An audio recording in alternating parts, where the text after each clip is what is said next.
What's going on, guys? Welcome to In the Zone. I'm your host, Garrison Roy, and this is where we talk about being in the strike zone as far as skill acquisition, being in the zone mentally, and also different zones of training.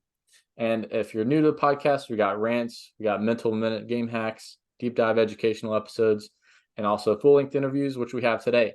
But if you have any questions or topics or any future guests that you want to hear, email that in to inthezonepodcast123@gmail.com. Wish I had a shorter email address, but that's what we got. Yeah, and if you get any value out of this or learn something or know someone who needs to hear it, share it with them, right? Because this is how this show grows through value exchange. I don't run ads or anything like that. This is just something to help push the game forward and help other coaches and players along the line. But without further ado, we got Brian Walker, the assistant head strength coach at IMG. What's going on, my man? What's going on, Garrison? I appreciate you having me on. I know we've kind of had like a little back and forth of trying to get this going, but I'm happy we got it squared away and we're on today. So I appreciate it. Yeah, no, I'm love connection with guys and just talking shop and seeing how guys end up, in positions in a lot of different ways. As we probably tell athletes too, there's no straight path towards success, right? It's all lefts and rights, up, down, crazies, and then coaching is no different, to be honest. No, for sure. Everybody's experience is different. So I definitely attest to that to some of the coaches I've connected with and been mentored by of like just learning from their experiences. There's always something you can learn from somebody because everybody's path is super different. So it's cool. No doubt, no doubt. And some of them may even not even be in the sport that they originally intended to be in. Yeah, yeah, for sure. So I guess talk to us a little bit about how you ended up down the strength and conditioning route. Was this something you always wanted to do, or was this like something that you kind of ran into as you were playing? Uh, you know, walk us through that. Yeah, for sure. So it actually is kind of a crazy story. So, like, I'm sure most strength coaches, like, I grew up playing sports. My mom put me in every sport you could think of. I played roller hockey, I played soccer, I played baseball, football, all of that. So that's kind of where my sports came in. The thing that's kind of funny is that I never really thought about strength and conditioning initially. I actually was looking into sports medicine, right? So I just kind of, as a young kid, I've been in sports, and my mom was a nurse, so I kind of took sports and medicine and just kind of put them together, and it was something I wanted to do. Growing up, I actually did play like I said, football, baseball. As I got into high school, I kind of focused more of my attention to baseball. And that more so came down to I was going the football route, and then I sustained an injury, broke my left arm, and I was like, yeah, that's it. And mom was like, yeah, football is not the route he's doing anymore. So made my way into baseball, played baseball through high school, was able to get a college scholarship to Florida Gulf Coast University, which is not that far from here right now, which is kind of cool to think in Fort Myers, Florida. So I started out there. While I was there, I was looking to actually get into sports medicine with a concentration in athletic training. So I was like, I knew I wanted to help people. I was around medicine, I was around sports, so I was like, why not? I actually was only at Florida Gulf Coast for 1 year, not because of from athletics, more so from academics and what that. Sorry about that.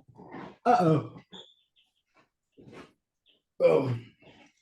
Yeah, they got fancy lights in here too. Sorry about that. But yeah, so over there, yeah, I went into meet with the sports medicine department and I was like, hey, like, I want to go into this. They gave me like the whole spiel about it. I'm like, all right, cool, let's do it. So at the end of the meeting, it was an hour-long meeting. They were like, so what brings you to Florida Gulf Coast University? I was like, oh, I actually play baseball for the baseball team here. And they're like, oh. So I was like, oh, what do you mean, oh? And they're like, oh, well, we don't allow student athletes into our program just because of the demands of the department and like doing like internships and all that stuff, and then the demands of the sport or anything. So, I mean, I had to make a tough decision. Was I going to stay there and play baseball, have a dream of playing Division I baseball, and just kind of pick a generic like route for academics and put all my eggs in one basket, or was I wanted to stick with my plan of like kind of having a fallback of like academics and all that. So I ended up making the decision of leaving Florida Gulf Coast University. And before all this transfer portal stuff, you couldn't transfer to another Division I, or you had to sit out a year. So then I ended up going to Palm Beach Atlantic University in West Palm Beach, Florida. And while I was there, my director of my program and baseball, they were like, hey, he can do all of his academic work in the fall and you can have him for the spring. So they're like, all right, cool. So they made it work. Ended up going 4 years there and finishing with my degree in sports medicine with a concentration in athletic training. So for athletic training, you got to take your board certification and get licensed. But I guess I played pretty decently and I had the opportunity to play professionally. So I ended up playing semi professional in the Frontier League, independent ball up in Illinois. So I was like, hey, let me give this a shot. Once it doesn't work out, I can always come back and just finish up what I need to. So did that for 2 years, come back to find out that in order to take your board of certifications, you got to get approved for it. So when I came back, the approval only lasts 2 years. I played 2 years. So I came back to school and I was like, hey, like I'm ready to take it. They're like, oh, well, you got to re-enroll. And at the time I was on scholarship, so my school was paid for. And when I went back, obviously not on scholarship anymore, so I have to pay for school. And I think it was like 60,000 for like a year to get reapproved to take my board certification. So again, I'm always a person that everything happens for a reason, even like in the rest of my story. So I ended up like, hey, I'm gonna go do something else, and that's what kind of led me to strength and conditioning. So I had a buddy that actually worked at a sports performance gym, private sector gym, and I went there and I interned for 6 months. I loved it. I loved being around him. I loved being around the clients, or whatever. Fortunate enough, after 6 months, they gave me a full time job as a sports performance coach, and I was there for 3 4 years, contracted strength coach with a local Division II Lynn University, which was actually in the conference of the school I played at. So that was kind of crazy. So worked with them while I was there. And then in fall of 19, I was like, hey, I love working with the college athletes. Like private sector is awesome and all that, but like I kind of want to do something different, want to be a part of a team, want to be a part of something bigger than myself. So I made the decision to leave my full-time job as a sports performance coach and packed up everything in my car and drove to Ruston, Louisiana, to go work for Kurt Hester at Louisiana Tech University. Yeah, So was there, worked baseball, softball there, and assisted with football with him. If anybody knows, like Coach Hester during his time at Louisiana Tech, he didn't have the setup of like he was a head football guy and 4 or 5 assistants. It was him and then paid interns. So he was just people were coming in and out, and he was pumping out strength coaches. So I was there to help out with them. Was there, awesome. Still to this day, talk to Coach Hester. He's like a big mentor of mine. And then obviously spring of 20 was COVID, so quarantine. So both my team seasons got shut down, and ended up going home for quarantine. And that's where the opportunity at University of Georgia opened up as a paid internship. And Coach Hester didn't give me a choice. He was like, "You're going there, like you're going to University of Georgia. You're not staying here." So ended up going there. Was a paid intern the fall of 20. Moved into the graduate assistant position. So I ended up getting my master's in kinesiology with a concentration in strength and conditioning. And then finished that up in 22. And then was with the Cleveland Guardians organization, formerly known as the Indians, if anybody was wondering. So was with them for just over a year. And then, IMG opportunity came up, just kind of fell in my lap from a mentor of mine. And it was an opportunity to come back home. So I couldn't pass that up, and that's why I'm here. love it. That's Yeah. yeah, like I said at the beginning, it's like nobody. It's crazy. It's crazy. That's really cool though. I've never heard of someone who's gone from athletic training to then strength and conditioning. I've seen Yeah. maybe a few flip the opposite way. Um, but that's really cool how your path led you down to this really cool route. And I know I'm originally from like South Arkansas, so I know exactly where Ruston, Louisiana is. It's kind of in the middle of Yeah. nowhere. Yeah. Yeah. Yeah. Yeah. Yeah. You're like, oh man, I'm sure you got there and you're like, oh, what did I get myself into coming here? I don't know. Exactly. Exactly. But that's awesome. I love it.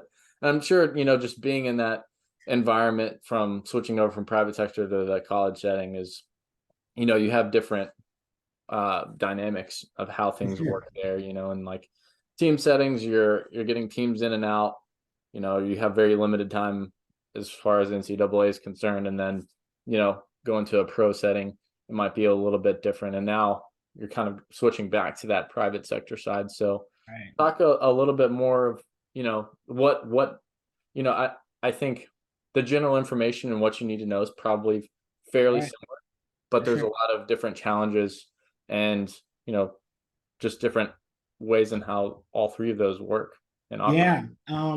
So I would say like working in the private sector, it's I think that was the biggest advantage for me in a sense of like when it came to people skills, right? So Yeah. like you're in a service industry in the private sector, people walk through the door, you provide a service, but then you have to pretty much build those relationships in order for them to get that recurring, right? So I think that was the biggest thing for me from the private sector that I took. For me, I always you get that infamous question during interviews: what are your strengths and weaknesses? To this day, I believe one of my strengths is relationships, and I think a lot of that was set from a foundation in the private sector of like, I mean, you're talking to kids. I think I had kids as young as 9, and I had a client as old as 79. And I had your soccer moms in there. You had your high school athletes, you had your college athletes, starting off-season programs. So I had minor league players, major league players, and all that. So it's a wide range of like people that you kind of have to meet them where they're at and kind of like build those relationships. When it comes to the college, so going to college, I felt like, okay, well, I kind of have that range between 6 and 79 years old, like down pat. Now I feel like it's like, okay, now I'm just focusing on 18 to 22 in college. So for me, in a sense, it was not that hard for me just because it was like during my time when I was getting there, I wasn't far removed from that kind of like age group, like 3 to 5 years older. So kind of stayed in tune. Another thing I kind of take pride in is like when new music comes out or anything like that, like these kids love music, right? So trying to stay up on top of that. So just finding like kind of commonalities. I think also having that base of like I used to be a player, so I understand like the lingo. I think in college the biggest thing, especially is sport coaches. I remember when I was going to switch to college, I reached out to some S&C coaches that I know were in college, and I asked them, I was like, hey, I know the great things about strength and conditioning in college. Like, that's fine. That's the whole reason why I love it. What's the BS that you guys deal with? I feel like that's what I need to know in order to have a realistic expectation going into this next role. And a lot of it was just like managing sport coaches, making sure that you're you're showing that you're valuable on a staff, providing results, all that stuff. So that was kind of like across the board. So I think with the coaches, speaking the same language, being in the sport, being immersed, going through like the travel ball circuit, knowing what that looks like when it comes to recruiting, Oh yeah. understanding like playing in college of what that grind looks like of like time of the year, fall ball, preseason, spring. And then like summer ball, even these kids going off to summer ball where they're maybe away from home for the first time. Like if at University of Georgia, you got kids that were from Georgia, so then now they're going to summer ball up in Virginia or up in Boston, like the Cape Cod League or anything like that. So like having like, hey, this is what you're going to expect, this is what you should do, trying to help them out in life and all that stuff. So I think that was huge, and I think that was huge for me. So those aspects of college were kind of different, because like people in the private sector, it's like, I mean, you got moms, they got whole families, like their life is set. They just want to come there and complain about Jimmy, how he didn't kick the ball into the goal and didn't score 3 goals and he's not the next Messi, right? So you got all that, but then going into college, like it's a huge part of their life where they're developing and learning how to like learning themselves, but then also learning what they're going to be when they leave. So I think just tying in that part of like a lot of the stuff we do in the weight room, yeah, it's great for like sports performance and getting them ready for their sport and being successful. But like I feel like a lot of that stuff is like teaching moments. Like I tell my athletes like these weights don't care about your feelings. But then again, like life doesn't care about your feelings sometimes too. It's hard, right? So you have two choices. You either are going to try again the next time you're doing those weights and like eventually break through that ceiling. Same thing in life. You're going to face some walls and some obstacles. What are you going to do? Lay down, or are you just going to persevere through it and keep progressing? So I think you can just tie into that stuff. So I thought that was kind of like a big thing in college. And then professional setting, it's like, I mean, it's almost like college, but a lot of these kids just have money. So you got a wide range also. You're looking at 16 to I mean, you're looking at players that are up in their 40s. You know what I mean? So you go back to that wide range. And again, I think having that time in the private sector of having the wide range, I would say professional baseball is very similar. The only thing that private sector probably doesn't prepare you for is the amount of Spanish you have to speak and different languages. So that's definitely a nuance. And yeah, coming here to IMG, I would probably say it's more of like a college setting, which is crazy because it's technically a high school. But the setup is you have every resource that I've seen at the Power Five level in professional baseball. So you kind of have both of those settings all in one. But then IMG is very profit forward place. Having to pay in a sense of like you have to pay to come here, almost in a sense like a college. So customer service is a real big thing. So almost taking that, hey, you got team setting, but then it's almost set up like a college, but then you're providing a service like the private sector. So having that experience in all three of those to come to this opportunity has been so far. I'm hoping that it works out for me as I'm just starting here. Yeah, no, absolutely. That's very well said too. Like how you kind of tying in, different aspects. Because a lot of people just think it's like, hey, we're just lifting weights, so we're just doing that. Yeah, We're running today or working on sprints, whatever. But I love what you said too, of like, especially with the college guys, where they're maybe leaving home for the first time, like, yeah, and you're teaching them some of these life lessons, and you're a mentor in a way for them. Like you hear the saying all the time, it doesn't take one person, it takes a village to, for sure. help grow someone. And you're part of that village, especially in the college setting. Like you're helping them grow into being, you know, good humans, hopefully. Right. Absolutely, absolutely. That's the goal. Provide and be able to function in society outside of what they've probably all known was either being at home or being in a sport that they've once known. And some days they'll have to learn, like, hey, I got to hang the cleats up, whether it's pro ball or right after college, or if there's a unfortunate, career ending injury. Like there's a lot of stuff that you have to kind of talk about with guys too. For sure, for sure. And I think like that's the big thing because like at the end of the day, like yeah, you're working with athletes, but like you got to take a step back, and it's like you're working with humans. Like they got emotions. They're going through stuff. There's stuff going on at home. Mom and dad might not be doing well. Grandparents might not be doing well. And like in a sense, like when you throw out that term holistic approach, like you can't ignore the life aspect of it, right? I Yeah. think like even it's almost even going to be even like I'm thinking here of when having the athletes, yeah, they're in a high school like age group, but they have the same stresses and same struggles as what they're going to face in college. So like you're taking 18 to 22, they're leaving home, and I'm sure you haven't like there hasn't been like there's been a bunch of times where they've been homesick. Now take that and dial it back. Now you're looking at 17 to almost like you're looking at 14, 13, maybe 12 years old. And IMG being like a one of one, you got kids that literally are sent here to Hmm. come to school here. All over. Yeah. So and they're coming from all over. Like there's kids on in the baseball program from California, so they're all the way from home. They're not even in college yet. They're doing this in high school. Then they're going to go to another college and go to another place and all that stuff. It's just too hard to ignore from that standpoint, especially when it comes to the holistic approach of like doing what you need to. Like, yeah, you're like, I guess in a sense, everybody throws out like stress is stress, right? So whether that's a weight on your back, whether that's conditioning or anything like that, life is a stress too. So you can't just ignore it. So just kind of for me, I put so much of an emphasis in that because it goes back to that common saying, like they don't know how much you know until they know how much you care. So I feel like if you care about them outside of that, like everything else will take care of itself for sure. Absolutely. Absolutely. Well, and to your point, like outside of life being a stress, like, you know, having relationships with athletes and knowing like, oh, hey, I got this really big, ACT or SAT test coming up. Yeah, All right, cool. So we're not gonna like go crazy with this because for you're sure, right. for sure, for sure. There's a lot of stuff that a lot of people don't realize does matter until you're in the thick of it.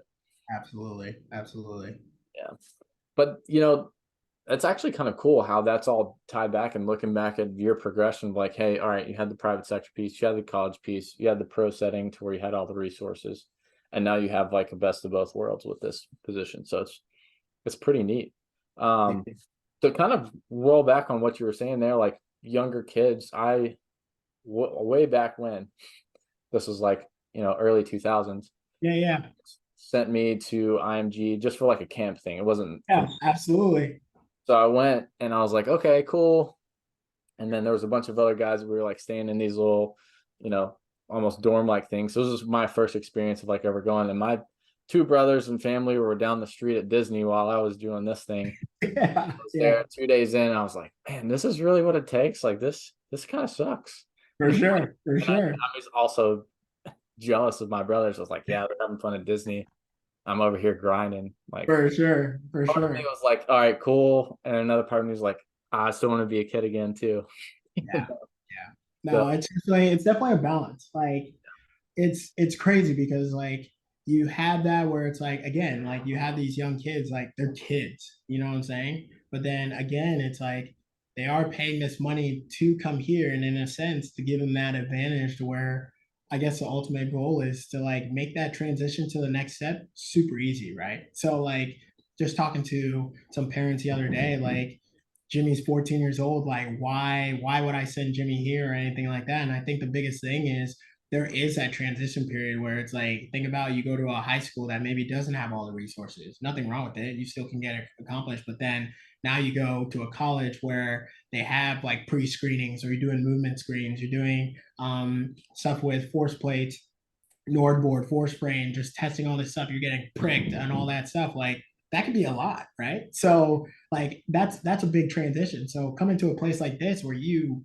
technically have all the resources that you would have at a college, now you're exposed to that early. So now you're exposing them early to it. So the same thing with training. Like you expose a kid early to training, they're probably their development is going to be in a sense better than somebody that doesn't start as early, right? So you're kind of getting that going. So it's the same standpoint here. Like you're getting exposed to movement screens, force plates, all that stuff, so that when you do go to maybe a University of Georgia, it's nothing new. So now it's like, all right, like this is something that I'm used to. This is part of the routine, and then I can just go out there and focus on what I came here to do when playing whichever sport that might be. You know, yeah, well, it definitely will help a lot of that transition be a lot more seamless. for sure, Absolutely. for sure. That, when you see a lot of new stuff like that, because, like I mentioned earlier, I was like middle of Arkansas, you know, had very little resources. The weight room was like something only the football team did. Right, right. Go and see this, and I'm like, whoa, this is a lot of bells and whistles. Like, I was like, this is what college is going to be like. All right, cool, I'm in. Exactly, exactly. So you have all that, and being exposed to that beforehand, I kind of already had a taste of it. So I was like, okay, cool. Like that also helped me set goals to be like, hey, this is what Right, you get to that level. right, right. So, but yeah, what would you say, being in all those different levels of play there, is there anything that's more consistent or maybe a staple that you've seen throughout all those levels, all 6 years to you know someone who's just trying to live a better, healthier lifestyle, and even with the professional athletes? Yeah, I mean, I think the common thing we touch on it is like the people, right? So, I think also a big staple is education. Mm. Like, it's crazy to think that like, I have seven-year old Jimmy in the private sector. He's never been in the weight room, so you're teaching a lot of that stuff, and that's totally fine. And then you got maybe soccer mom Susan, who is finally is like, I want to get healthier and I want to do all that. So she's never been in the weight room. So then there's that education point, right? Then you go to college, and again, like you have the transition where, like you said, football is probably the sport that probably gets exposed to the weight room a lot. Baseball is like, no, you show and go. Like weight room's not a thing. Like that could be a possibility in high school. So then coming into college, there's that education piece on like why it's important, how it kind of ties in. And then you go to professional baseball where for me, like this past year, I worked with a rookie ball team out in Arizona at our player development facility. These kids are 16, 17 years old that all they knew from their countries and how to get out was play baseball. So the last thing they're thinking about is the weight room or anything like that. They don't, and it's nothing to them. It was just, they're just focused on getting out. They're just trying to get a better way of life.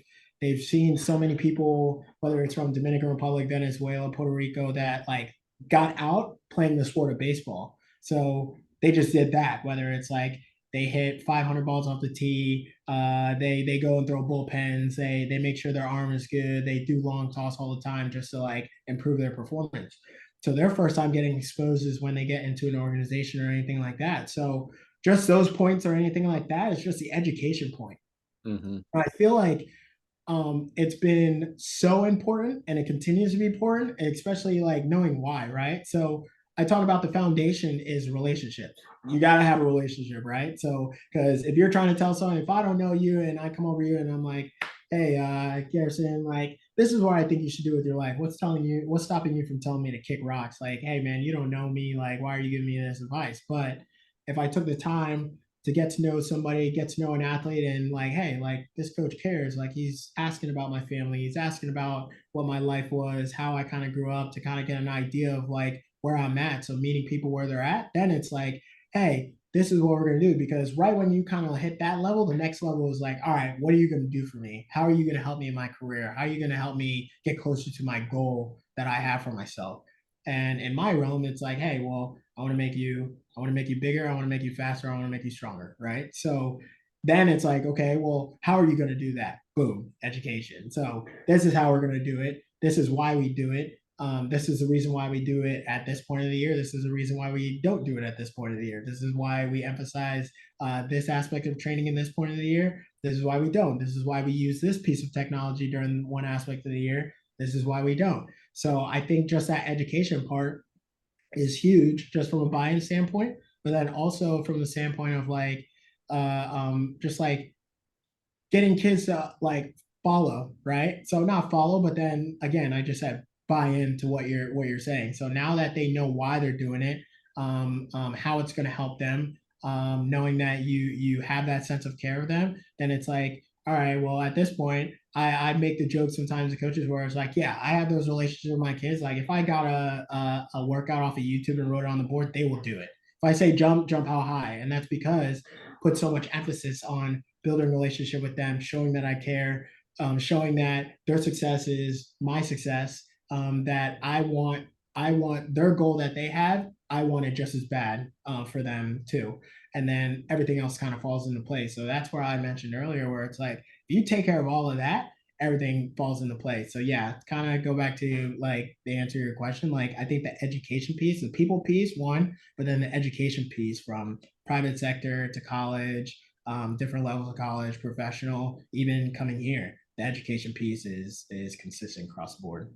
Yeah, absolutely. And then, of course, everyone's going to have different starting points with that, Without a doubt, without a doubt. where they're at. But, if you don't inform them on why they're doing something, the buy-in is really hard to get back if you don't even tell them up front. Without a doubt, without a doubt.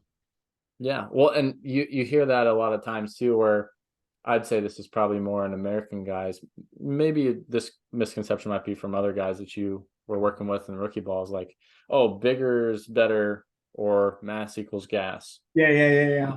So, not always the case. And especially, even in terms of actually weightlifting, you're like, oh, more weight's better, For right? Like sure. two totally polarizing thoughts Yeah. for some people. And they think that if they just reach more towards that the ball is going to go further, they'll Right. throw the ball harder, they'll Right. run faster, but it's not always the case, right? No, not at all. And I think I mentioned this, and I think when we were talking, like there was a tweet I put out, and it was like something in my own training, right? So I think the biggest thing is like for my own training, I always take the aspect of like, hey, I'm gonna try things. If there's something that I eventually want to implement, obviously doing my research on why it'd be beneficial for the population of athletes that I have or anything like that. For me, it's like, okay, well, I'm gonna use me as a test bunny, a test dummy, and then if I have the resources, I'm going to track myself. So you'll see me like during my training, I'll do a speed session, and then once I'm kind of potentiated, I hop on the force plate, see where I'm at readiness wise. I'll also kind of have like week 1 and week 3. So every 2 weeks, I'll test maybe my mid thigh pull, my hip strength, and my Nordics or anything to see if there's any asymmetries. And then based on those assessments, I kind of prescribe exercises that, hey, one, I want to try, but then two, I feel like it's going to address those weaknesses, right? So I think the one thing I tweeted out is like, I got all this data points that I did on myself and all the training that I did. And the biggest thing that I felt like was the most important was recovery. Mm, Recovery, like hands down. And it was crazy because I think people get in this concept that like if I add more weight and I add more strength, then like my numbers are gonna go up. One thing that I've kind of realized, and I think it was during my time with the like definitely during my time with the Guardians, working with sports science analyst Ryan Fair over there, just multiple conversations of like talking to him, but then also kind of seeing at Georgia is that like you kind of push this strength thing for a while, and then you start getting to a point of like diminishing return. yeah. So then it's like now like whether there's mid thigh numbers or force output on the force plate, they start like going down. And it's like, why is it going down? Like, I'm actually moving more weight or anything like that. And I think it's just a standpoint of like, people are not allowing the body to recover, right? So I've seen some instances where just a random like I had a pitcher, right? So we were able to we kind of see like readiness jumps pre and post starts. So then from pre to post, we kind of see how the game affects them, and then post to pre, we kind of see how the week of what we implement, what they're doing on the mat, what they're doing on the field, what they're doing in the weight room, the conditioning, how it affects them to get them ready for their list. One thing we saw over a trend of those was that we had a pitcher that we were correlating it with the baseball on-field technology that measured their average velocity. And Mm, over a course of time, we started to see like a decline in average velocity over time. And we're sitting here like, what's going on? Like, we're looking at the program, we're looking at like, okay, weights looks fine. There's a conditioning, like obviously tracking it. There's conditioning over the last 3 weeks or anything like that. And so it was a good like collaborating point where we're talking to the pitching coach, we're talking to S&C, we're talking to sports medicine, we're talking to nutrition. Like, hey, we got athlete A. What's going on with them? And nutrition's like, well, he's doing a great job doing this. Sports medicine's like, oh, he's coming in and doing all his recovery and all that stuff. Pitching is like, we haven't changed anything. He's been doing the same routine or anything like that. So it kind of came back to, all right, well, it's like he's not doing crazy amount of volume in the weight room or anything like that. Like, so what should we do? So then we're like, all right, let's turn into recovery mode. So what that looks like is, hey, let's put more of an emphasis on sports medicine, get in there, contrast baths, Normatec boots, maybe doing some more maintenance for a shoulder. Nutrition, let's make sure that we're getting the nutrients or anything that we need, whether it's from vegetables, protein, carbohydrates for energy or anything like that. Let's make sure we're doing that. Pitching, keep doing what you're doing because obviously it's nothing there. Maybe looking at biomechanics of like how he's moving. Are there any deficiency or anything? And literally in the weight room, we are like, we're going to cut his workout volume in half mm, and prioritize his conditioning with more of a recovery emphasis from start to bullpen, and then more of a potentiation from bullpen to start. And let's see what happens. Next thing you know, we did that, cut the volume, more quality of work on the main movements, and then just kind of like looking at like from movement screens or anything like that, looking at his data, just addressing maybe any deficiencies. Next thing you know, over the next 3 weeks, we started to see that trend line starting to go back up in average velocity, right? And all we did, pitching didn't do anything different. Nutrition just made sure he stayed on top of his stuff, and sports medicine just maybe stayed on top of him in recovery. But what's the common theme around it? Nutrition, he's eating better, so body's probably recovering and has a nutrition. Sports medicine, he's just upping his recovery. Pitching is just doing what he's doing. And then in the weight room, we cut the volume. Like, not that we're pulling back on his development, we were just prioritizing not stressing the body so much. So it's not as much of a hole to get out of, right? And then we saw his numbers go back up and his velocity ended up getting higher than what he was at before. So that kind of like was a switch. It was like, holy crap. Like, so again, I was like, I'll make a joke right here, probably gonna piss some people off. Do they really need to train, or do we just need to give them a little bit? And obviously the buzzword microdosing, you might need to do that. But I think the biggest thing that I saw from that is that recovery is key. Like, they can't perform on the field if they're too busy trying to dig themselves out of a hole from all the different stresses that they have. And again, that goes back to could be life, being away from home, mom's not doing well, or grandpa's in the hospital or anything like that, not getting enough sleep or anything like that. There's all these different factors that play into it. But I think the biggest thing that I saw from that is that recovery is huge. Whether that's actual recovery of like passive recovery in a sense of just sitting on the couch or anything, or active recovery of just like, hey, if we're got some restrictions and motions, how are we regaining the movement efficiency after outings or anything? Soft tissue work, contrast bathwares, ISO or anything like that, compression, anything like that. So yeah, man, it's a crazy thing, but it's been something that's like super eye opening and something that's been super beneficial and just kind of having that different aspect or a different perspective when it comes to sports performance. Dude, I love that. And I love the fact that you were mentioning all the different, you know, Yeah, pieces of that, and I talk about this a lot about the holistic side. Like, yeah, the nutrition, okay, yeah, you got the skill specific coach, then the strength coach, then all those people were talking together and being like, hey, like what needs to change or what needs to, be here. And sometimes that means not changing anything too. yeah, for sure. A lot of people panic. They're, some athletes that are probably out training and doing stuff. They're like, oh, my velo reading's not better. So I got to do more and more of the more and more. Yeah, yeah, yeah, Not necessarily true, right? Like you got yeah, to sure. maybe just pull back the reins, recover a little bit, deload, another buzzword Yeah, out there, but yeah, yeah, yeah, if yeah. you do it the right way, it helps a lot.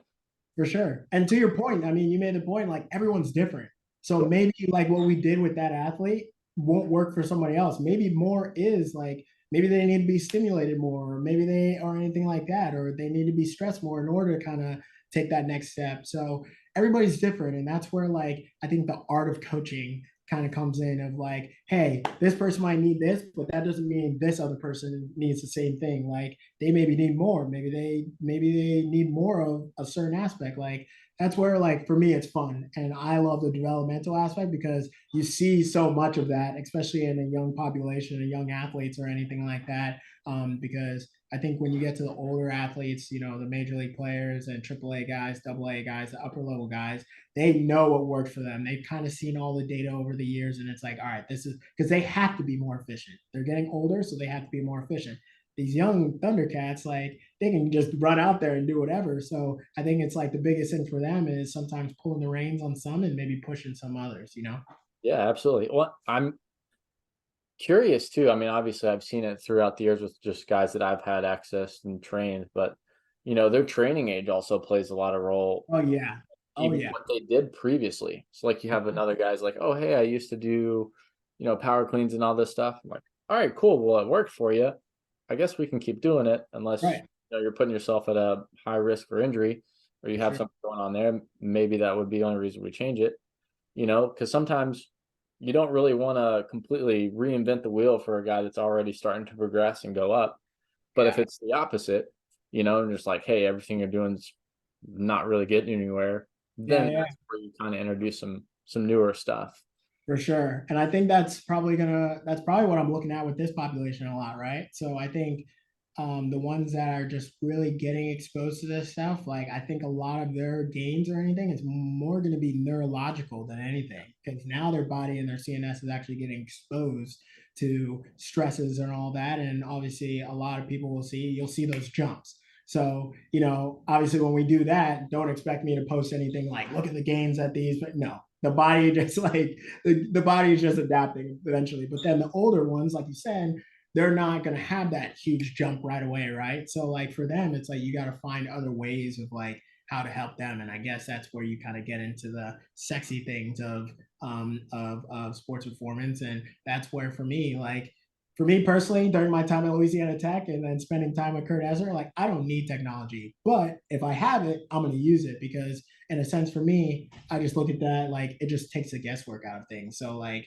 once you I know that if I have a younger athlete, they just need to train in the most basic way possible, not reinventing the wheel. They just need to move and make sure they're moving in the right movement patterns. When they're older, those are the ones that like they might be hitting a wall and you might not just from looking at them, you don't know what's going on. That's where I feel like technology is super powerful to where it's like, oh, this is what they got. This is how they're jumping. This is how they're producing forces where they're not producing force or anything like that. Just kind of takes out the guesswork. So Oh, absolutely. And yeah, exactly what you were saying before with guys you're dealing with, or even early on, like they're going to have those novice gains, yeah, regardless of whatever you throw at them, right? without a doubt. And you have that technology. I mean, shoot, back whenever we were training, like our technology probably was a stopwatch or a tape measure or Yeah, ball go out of the park or do they for sure, for sure. For sure. It's crazy seeing everything now. It's like, I mean, even like something in a baseball that like TrackMan. So TrackMan obviously sees velocity coming in, exit velocity going out, all that stuff. I'm like, where was this when I was playing? Like, I make the joke, like, I would go first round for sure because I know exactly what I need, what exactly is happening, and all that. So, like, these kids are fortunate. It's just a matter of like how much buy-in or how much value do they see in it. And once that clicks, I mean, the sky's the limit for them, you know? Oh yeah. Well, I was talking with a youth dad the other day, and he was like, "Why do you think all these injuries are happening with athletes throwing wise?" And I'm like, "I don't have the answers, dude. For I'm sure. just helping them out." But like back whenever you guys were playing, 1980s or whatever, just relative to what he was doing, I was like, Yeah. you guys didn't have resources like we have now, Yeah. and that's why you're seeing this upward trend of velocity and everything else go up because you're seeing a lot more refined process now Sure. versus just playing sandlot ball, and then you know some of those guys maybe didn't even touch a weight till they got to college, if Without a doubt. you know, Without a doubt. you know, Yeah. it's crazy to see and just kind of zoom out, and I always talk about seeing the bigger picture and kind of not be so focused on the micro or the day to day sometimes. And if you kind of see maybe if it's month to month, year to year progressions, you can see a lot of stuff actually happening that you're maybe too focused on the one thing, and then you actually are looking back and you're like, wow, actually, we're doing pretty good. Yeah. Yeah. Yeah. Yeah. Definitely. Yeah. Did you guys, you know, I guess with the Guardians, was there any other reoccurring themes? Not to get into specifics or anything, but outside of recovery, you were mentioning like force plates, and I'm sure a lot of organizations use those. But was there anything else in particular that was indicative of readiness? Did you guys use like grip strength test or anything like Yeah, that? yeah. I think the biggest one was definitely force plates. Just kind of like utilizing those in different aspects. Another one was like we used wellness questionnaires. That was something that kind of put ownership on the players of like kind of giving that standpoint. But then also like I think another one that was kind of a game changer when it came to readiness, and I guess this is more of like I gave the example from the pitching standpoint, but position player standpoint was like GPS, like tracking like on-field workloads and all that stuff, and then just kind of looking at like acute to chronics and kind of like how you would manipulate that, whether that's when they're in the off season of building up maybe a chronic load and almost like you would hear like building that base, right? So just kind of taking the same approach that you would take in the weight room, looking at like the demands of the sport, whether it's broken down from a month, from a week, down to a day of what those average values look like from an intensity and volume standpoint, and then just working backwards, knowing that like, hey, that's the goal. This is what the game demands of them, and then just kind of building that up. So again, having the technology like before, it was like, all right, let's make sure that we sprint so they know that they're exposed to that, and let's make sure we're running enough and just conditioned to make sure that they're conditioned enough, right? So just having that objective data to where it was like we knew how much yards or from a base standpoint over the course of a month, 30 days, this is how much yards that they high speed running yards that they would accumulate during the season in a month span. So now working back, if we're building up to a month, what would that look like? And then kind of just breaking down whether that's 10 or 5, 10, 50% increments and just kind of building up to that. And then also just keeping in mind of like seeing where guys are at. So them having GPS, wearing it during games, that like seeing how much exposures, like intensity that you see during the game, and not like overcooking them. So there Yeah. would be times, I mean, looking at some GPS where I was like making sure that they get their sprint exposures. I had some guys that would get their sprint exposures always in the game, so they were good. And I had some guys that maybe didn't play that much and didn't get their experience or they didn't get on base as much. So then maybe their volume standpoint. So just having those interventions while from a day-to-day standpoint. So for me, that was fun to kind of play around with, and it's not so common in baseball. It's more common in like football or anything, like having GPS and all that. But I mean, it was again talking to sports scientists over there, Ryan Fair. We just had conversations day in and day out of just like throwing ideas of how to like put systems together using all the different things. So obviously, on-field stuff of like using TrackMan and tracking velos and ball flight and all that stuff, having force plates to see force production, any asymmetries or anything like that, nor board. Again, like force praying from hip and hip adductor and abduction strength or anything like that. Maybe seeing any correlation. So that was the fun part. But yeah, GPS workload and all that stuff was super beneficial from the standpoint of like seeing what's on field. Like, hey, we're trying to prepare them for the demands on field. Like, how can we do that? So addressing any asymmetries or anything in the weight room from a strength standpoint, but then making sure that they're taken care of and can withstand the demands of the game out on the field. So for sure. And the main thing. I know. Main thing, the main thing. I love Main it. thing, main thing. I was kind of like reflecting back, probably like in our high school days, we had our head coach just be like, all right, well, we suck this game, so we're gonna go run. And then everybody's doing the same run. And Yeah.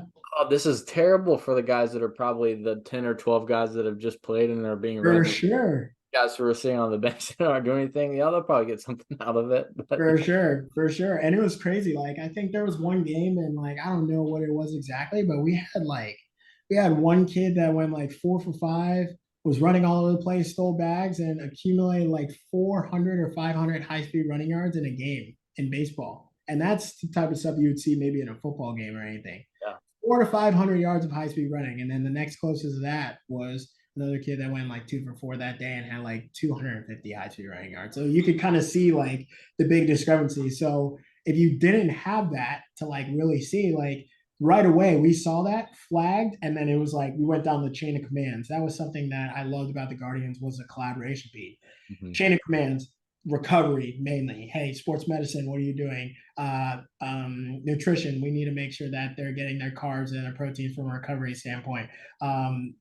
S&C, maybe need to pull back from the training or anything. Let's focus more on like soft tissue range of motion, make sure this kid is like ready to go because you're playing tomorrow. Like in Major League Baseball, you're playing the next day and the day after that and the day after that and anything like that. So that turnaround has to be anything that we could do. We're not going to technically get them all the way back, but we can maybe put in things to help facilitate that recovery, right? And then even the aspect, it was one that I missed that I thought was most important was the mental side, right? So having our mental performance coaches on staff and having one like in Arizona to where it's like, hey, can you check in on XYZ to make sure like where's he at mentally? Like I'm sure he's fine. He went 4 for 5, like had a great day, but like where's he at? Like is he tired or anything like that? Because then we take all that and we go to the manager and it's like, hey, this is what we suggest.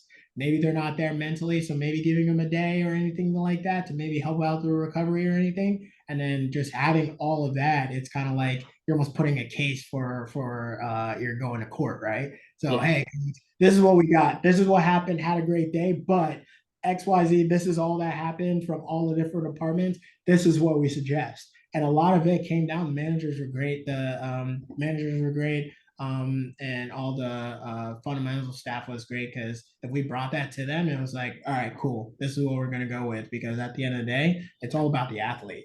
So putting them in the best position to be successful. Now, would it be the best for him? Like, okay, great. He had a great day. Just play him tomorrow. Maybe. Like, would anything happen? Probably not. But it's like if we can help them for the long term of like making sure that he plays every single game for the rest of the season, then maybe giving him a blow that one day or the next day after that maybe might help them. So just kind of again to your point of like using your term of like zooming out, what's the main thing? Like keeping the main thing, and what's the most important? Keeping them healthy. Best ability is availability. How can we do that? If we can answer that question by XYZ, then that's what we went with. So I loved it. Yeah, which is great. And especially whenever you have all those resources and people all pushing in the right direction, a lot Without of a doubt, great things can happen. for sure. Awesome. Well, last couple questions here before I let you go. I know I want to be respectful of your time, Oh, you're good. but for maybe a young coach or maybe it's someone who either might be considering going into a position similar to yours or not really sure, or maybe they're just starting out 1 or 2 years in, like what's one of the best things they could do as far as their career? Yeah. I mean, I think I mentioned this to you. Like, my mindset has always been like an intern mindset. And what I mean by that is like one of my mentors, even with Cleveland, he said this, and just staying curious. Like you're never gonna have this figured out. It's always gonna change. You think about our time. You think about our time when maybe we were playing sports. We didn't have this technology. Now technology is booming. Like it's in the travel ball circuit. It's at all these colleges. It's at a high school. Like we have it here. So like it in a sense changed the game of sports performance, and I feel like it's only going to continue to change the game. Now you have pieces of technology that are going to be implemented in sports that measures biomechanics on field while playing, and Mm. just looking at how the body moves and what that looks like, and trying to figure out ways of being more efficient. Like that's maybe the next wave. So I think just always being curious and asking questions, that's a big thing. But I think for young coaches is like always value yourself. And I guess in a sense, the best way to do that is like whatever's priority to you, keep that in the forefront and don't change for anything. Like again, it kind of goes back to like be you. Like there's going to be people that like you. There's going to be people that don't. The people that like you, cool. The people that don't, whatever. Like it is what it is. Like at the end of the day, it's a lot harder. Sorry about that. It's a lot harder to be something that you're not. So that's something that I kind of like stuck to myself of like, hey, like I'm gonna be me. What you see is what you get. What you hear is what you get. Like, I'm on the floor. I like to have fun. I like to bump music. I like to have fun on the floor. But that doesn't mean that I don't have standards and expectations that I expect from my athletes um, all the time. And that's mainly the reason for that is I want them to be successful. There's pillars to that for me, and there's staples in that aspect that to get to that point. So for me, I like to have fun, but then I'm a little old school and like I like to make sure that we're getting stuff done, right? Right? Because at the end of the day, you got to provide results. Can't provide results if everybody's kind of like joking around and all that. But yes, to go back to the original thing, like stay curious, keep asking questions, whatever's priority to you, keep that in the forefront. Don't change for anything. And then most importantly, just be you and stay authentic to yourself. And again, like you get a job, it's one person. There's all these jobs, and it could be the job that you want. It takes one person to like you and like you for you, and then you go into the job and you feel like a free of mind of like doing what you need to do and being the best you. And that's something that is priceless, honestly. So if I had to, I know you said one, but I just feel like those three tie Oh together. yeah. So Oh, it's yeah, great. And just ask questions and be you for sure. being you and having those standards too. I mean, you know, it's difficult to set standards after you've kept going, but if you start it from day one, as Without a you're doubt. probably already doing now, Without a doubt. Without a doubt. I going. had a coach, I had multiple coaches that told me, like, hey, like you set the standards from day one, you can always pull back, right? So if it's like at the highest level, almost borderline, maybe ridiculous, you can always pull back and scale it back. But if your standards are super low and you try to build on there, like good luck. And that's something that I've taken with me and I've kind of seen like even if I got maybe some coaches that I maybe seen like I had the opportunity to like mentor coaches maybe with the Guardians at Georgia, any interns that we had coming in, like you kind of see like it's tough. It's not easy. Like we say that, but it's not easy because like you want to go into a situation, you want to make a good impression, you want people to like you, right? But then it's like for that instant gratification might screw you for like long term success, right? So just kind of again zooming out and seeing, hey, what do I ideally want to do? It's like have long-term success. So hey, if I got to take maybe a week or two of being maybe a lieutenant general and like this is what I expect, and they're never going to change. But then it's like, hey, all right, this happens, blah blah blah, and then once the kids start buying in, then it's like you can kind of pull back on the reins and or anything like that. But yeah, I mean that's one thing. It's tough, but it's something that if you like, for me, I was fortunate of having a coach tell me that. So if I had a young coach now that like maybe asked that, it's like, hey, set your standards high, have your expectations high. Don't change that. But then when it comes to it, like now you can kind of just bring in that human aspect of like, all right, if a person shows up to a thing and it's like my something was happening with my mom, I was on the phone. It's not like you're not gonna berate them. It's like, all right, hey, is there anything I can help with you? Like at the end of the day, just be a human. So yeah. I love that. I love it. Awesome. Well, Brian, how can guys reach out to you and connect and network? Yeah, I mean, highly recommend it. Like that's that's my thing. Like, I want to help as many coaches as I can. I want to help move this field forward. I know a little bit is like there's kind of that disconnect with young coaches and more experienced coaches, and I get it. But at the end of the day, like I've had multiple coaches help me, so that's the least I can do. So I mean, you can reach out to me on Instagram. I don't even think it's called Twitter anymore. You can reach out to me on X. My handle is bwalker428 on both of them. Even on Threads, that's a break off from Instagram. Like all these new social media things. So yeah, bwalker428 on all those. That's my handle. My email here is Brian Brian .walker at img.com. Shoot me an email. Would love to talk. Same thing, Instagram, Twitter. Shoot me a DM. Would definitely make the time to help out any coach because again, I got mentors that if I didn't have them and they didn't take the time to help me, I wouldn't be sitting in this chair talking to you today. So that's always something that I'm all for and would always make the time for. Absolutely. I love it. Well, and for those of you listening, appreciate you tuning in. Share the show if you got anything out of it, and stay in the zone.